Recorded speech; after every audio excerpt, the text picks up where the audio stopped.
Saya mau membacakan cerita di kitab Ar-Risalah Al-Qushairiyah. Jadi saya hanya membantu referensi-referensi yang diajarkan guru-guru kita. Ar-Risalah Al-Qushairiyah adalah kitab kesayangan Mbah Maimun karena dulu mbah beliau dapat ijazah dari Sayyid Umar Sato, kakaknya Sayyid Abi Bakar Sato yang punya kitab I'anatul Thalibin. Dan kitab itu dibawa ke Indonesia sampai ke saya sebagai murid beliau. Di antara yang disebut dalam Ar-Risalah Al-Qushairiyah ini Thariqatu Ahlil Ilm, kitab Ar-Risalah Al-Qushairiyah itu. Saya baca nasnya atau ibaratnya atau teksnya. Sami'tu ba'dal ulama yaqulu istadhafa majusiyun Ibrahim al-Khalil alaihi salam faqala bisyarti antuslima. Famarral majusiyu fa'awhallahu ta'ala ilaihi mundu khamsina sanatan nut'imuhu ala kufri. Falau nawaltahu lukmatan min ghairi antu talibahu bitahyiri dini. Famado Ibrahim alaihissalam ala athari hatta adrakahu wa atadhara ilaihi fasalahu anis sabab fadhakara lahu dzalik fa aslamal majusiyu. Jadi suatu saat Nabi Ibrahim itu kan terkenal Abu Duyuf, orang yang mesti menservis tamu-tamu itu. Kita tahu dulu itu tidak ada warung, tidak ada hotel, tidak ada, ya pokoknya tidak ada mall, sehingga kalau orang pergi itu kelaparan betul itu. Mbok orang kaya pun kelaparan karena melewati padang pasir itu. Kalau sekarang kan orang mau sowan kiai makan dulu. Karena takutnya di rumah kiai kan makan sungkan, jadi makan dulu nanti di kiainya tinggal pura-pura makan. Kalau dulu memang makan nih tamu itu wajib betul, kalau ndak ya kelaparan betul tamu itu. Sehingga cerita suatu saat di antara tamu itu berakidah, berfaham Majusi. Atau beragama Majusi lah gampangannya itu. Terus Nabi Ibrahim nggak mau, saya mau ngasih makan syaratnya Anda harus Islam gitu. Akhirnya orang ini putus asa kemudian meninggalkan Nabi Ibrahim. Saat orang itu meninggalkan Nabi Ibrahim, Allah memberi wahyu ke Nabi Ibrahim. Orang itu umurnya 50 tahun dan dia hidup karena tak kasih makan. Terus kata Allah, mundu khamsina sanatan nut'imuhu ala kufri. Saya yang Tuhan saja ngasih makan dia 50 tahun tanpa syarat dia harus Islam. Kamu baru dimintai makan sehari mensyaratkan Islam. Walhasil terus Nabi Ibrahim ngejar orang Majusi itu, terus monggo-monggo makan di rumah saya. Singkat cerita terus orang Majusi itu tanya, kenapa Anda berubah pikiran? Terus Nabi Ibrahim cerita bahwa beliau ditegur Allah kemudian harus melakukan itu. Jadi cerita-cerita seperti itu banyak. Dulu kita dengar para kiai sering cerita ketika seorang Yahudi rumahnya diusir Amr bin As untuk pembangunan masjid. Ketika lapor ke Sayyidina Umar, masjid itu yang mengambil tanahnya orang Yahudi harus dikembalikan ke orang Yahudi. Dulu guru-guru kita juga sering cerita Sayyidina Ali itu pedangnya dicuri sama orang Yahudi. Ketika ketemu di pasar atau di jalan, kemudian Sayyidina Ali yakin itu pedangnya, dilaporkan ke Qadhi Syureh. Setelah itu Sayyidina Ali diminta, buktinya apa? Saksinya siapa? Kalau itu pedang Anda, saksinya Hasan dan Husain. Tapi kata hakim, Sayyid Hasan Husain itu keluarga Anda, tidak sah jadi saksi. Zaman itu Sayyidina Ali masih berargumentasi, waqad qala Rasulullah sallallahu alaihi wasallam Hasanun wa Husainun sayyida syababi ahlil jannah. Tapi kata Imam Sureh, tetap standar saksi itu tidak boleh dari keluarga. Singkat cerita, qadhinya itu pakai standar hukum usul fikih, al-qaulu qaulu sahibil yad. Yang dibenarkan adalah yang sekarang megang barang itu. Ketika nggak ada saksi, al-musaddaq, yang dibenarkan al-qaulu qaulu sahibil yad, yang dibenarkan ya yang megang barang itu. Singkat cerita dimenangkan oleh orang Yahudi tadi.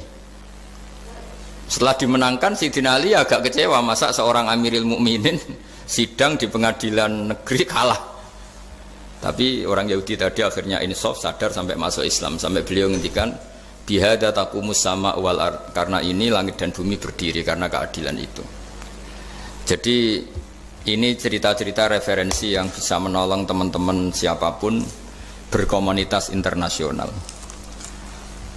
Karena pikiran saya sederhana ya, al ilmu yurisul akhwal, ilmu itu melahirkan sikap. Jadi kalau kita punya referensi yang cukup tentang toleransi, insya Allah kita hidup di mana saja punya toleransi, karena toleransi itu juga ajaran agama. Di antara yang diceritakan para guru-guru kita adalah ketika Nabi mau dibunuh oleh orang namanya Daksur atau Duksur, siapa enggak tahu KTP-nya saya. Kiai-kiai kalau baca Daksur. Ketika beliau sedang santai di satu tempat, tahu-tahu ada orang yang mengambil pedangnya kemudian bilang mayyamna'uka minni ya Muhammad, sekarang Anda sama saya berdua, siapa yang bisa menghalangi kamu? Nabi dengan rileks menghentikan Allah. Kemudian si Daksur ini gemetar, pedang jatuh, kemudian diambil Nabi. Sekarang ya Daksur mayyamna'uka minni, yang bisa menghalangi kamu siapa? Orang itu bilang la ahada, tidak siapapun. Nabi dengan gampangnya fa'afa anhu, Nabi memaafkan. Padahal ini jenis harbi, jenis orang yang jelas punya niat bunuh. Terus artinya kita-kita yang ngaji di pesantren, saya ngaji di Mbah Maimun, punya Bapak Kiai Nur Salim, semuanya ngajarkan bahwa di mana-mana perang kekerasan itu ya karena kita diperangin. Udina lilladzina yuqatalun, karena kita diperangi kita boleh perang. Qatilul ladzina yuqatilunakum. Jadi yang boleh kita perangi ya zaman kayak kita dulu dijajah Belanda, dijajah Jepang zaman itu. Ketika sudah tidak ada penjajahan ya alasan itu sudah hilang karena mereka tidak merangi kita. Jadi apa ya, perang ya ada konteks rasionalitasnya, damai juga ada konteks rasionalitasnya. Tapi karena kita punya tradisi referensi, teman-teman yang di Jerman tak bantu, tadi ada kitab Arisal Al-Qushairiyah, terus ada beberapa cerita-cerita tadi kayak Daksur. Kalau ayatnya jelas ya, jelas qatilul ladzina yuqatilunakum wa in janahu lisalmi fajnah laha wa tawakkal 'ala Allah. Bahkan seperti yang diceritakan Profesor Quraisy tadi, yang sedang kita benci pun bisa saja suatu saat teman. Dalam surat Mumtahanah itu atau Mumtahinah ada ayat asawwau ayyaj'ala bainakum wa bainal ladzina ataitum minhum mawaddah. Bisa saja orang yang sekarang kamu benci suatu saat kamu cintai. Wallahu qadir, itu Allah Maha Kuasa. Dan tadi saya menambahkan yang dikatakan Profesor Quraisy tentang belajar. Dulu Nabi itu enggak puasa Asyura. Tapi ketika datang ke Medina, orang-orang Yahudi itu puasa Asyura. Coba tanyakan ke mereka, kenapa puasa tanggal 10? Terus mereka menjawab, yaumun najawwahu fi Musa, itu hari yang Allah menyelamatkan Nabi Musa. Terus fa'amara bisyami, kemudian Nabi menyuruh sahabat puasa. Artinya dulu itu segampang itu hidup, itu sesuatu yang baik apa, ya sudah ditiru. Meskipun kita tahu Nabi itu tentu mustaqil bil istihad, Nabi itu orang yang mandiri. Tapi memberi percontohan kita betapa gampangnya kita seperti itu. Dulu ada seorang Yahudiyah meminta sama Sayyidah Aisyah dan dikasih. Ketika dikasih dia mendoakan semoga kamu Aisyah selamat dari siksa kubur. Zaman itu Sayyidah Aisyah itu belum tahu tentang siksa kubur sehingga beliau engkar, enggak percaya. Tapi setelah Rasulullah datang dan diceritanin Nabi, oh iya siksa kubur itu ada. Dan semenjak itu Nabi selalu isti'adah minta perlindungan dari siksa kubur. Jadi dulu di komunitas-komunitas beda agama suatu yang benar ya dibenarkan. Makanya kaidah umum dalam interaksi antar agama itu la tusaddiquhum wa la tukadzibuhum, ya kamu jangan bilang iya, jangan-jangan enggak, ya jangan bilang tidak, jangan-jangan iya. Jadi aturan ilmunya jelas la tusaddiquhum wa la tukadzibuhum. Ya artinya sesuai referensi ilmu lah kira-kira begitu. Terus yang terakhir, ini saya mohon maaf sama komunitas di Jerman karena saya ini pura-puranya aja sibuk. Karena saya kira ini seberapa jam lagi saya ngajar ini. Nanti kalau saya tidak ngajar di sini yang ngundang agak-agak dosa. Jadi supaya sama-sama tidak dosa, ini saya ya nuruti jenengan. Tapi ya karena saya ngajar ini juga yang datang orang macam-macam. Ada yang Kalimantan, Sumatera mau ngaji di sini. Ini seberapa jam lagi saya ngaji Sahih Muslim. Yang terakhir ini di halaman Kitabu Adabil Ulfa wal Ukhuwah halaman 285 dalam Ihya juz 2. Di kitab saya juz 2. Mungkin kalau beda cetakan yang jelas ikut Kitabu Adabil Ulfa wal Ukhuwah. Di sini diterangkan oleh Imam Ghazali dengan beberapa riwayat yang disebut al-jiranu salasatun. Bertetangga itu ada 3. Jarun lahu hakun wahid, ada tetangga yang punya hanya satu hak. Wa jarun lahu haqqani wa jarun lahu salasatu hukukin.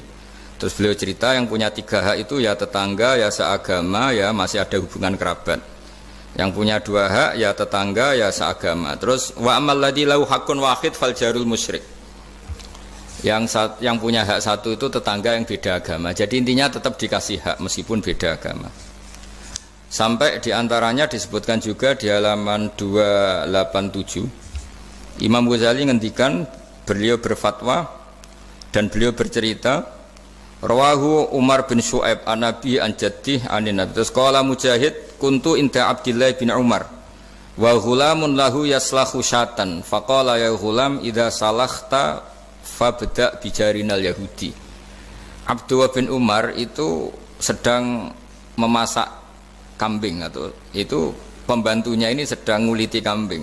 Itu pesannya Abdullah bin Umar, ya ghulam idza salahta fabda bijarinal yahudi, nanti jangan lupa tetangga kita yang Yahudi. Ini di Ihya halaman 287. Hanya cerita kebaikan. Jadi cerita-cerita perang itu ya karena kita diperangin, tapi ya kalau kita dibaikin ya baik, itu ajaran Islam. Hatta qala dzalika miraron. Faqala lahu lima taqulu hadza. Ini pembantunya juga enggak langsung menerima. Karena saking enggak mau nerimanya diulang-ulang lagi oleh Abdullah bin Umar.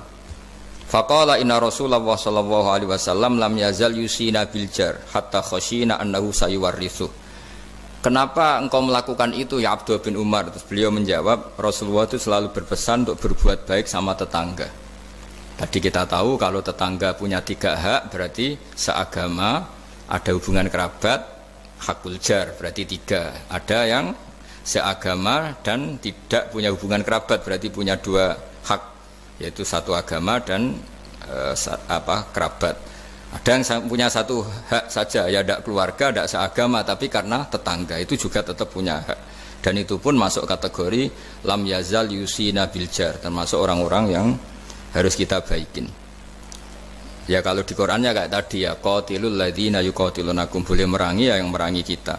Udzina lil ladzina yuqatalun, diberi hak merangi ya sama yang merangi kita, bukan yang tidak merangi kita.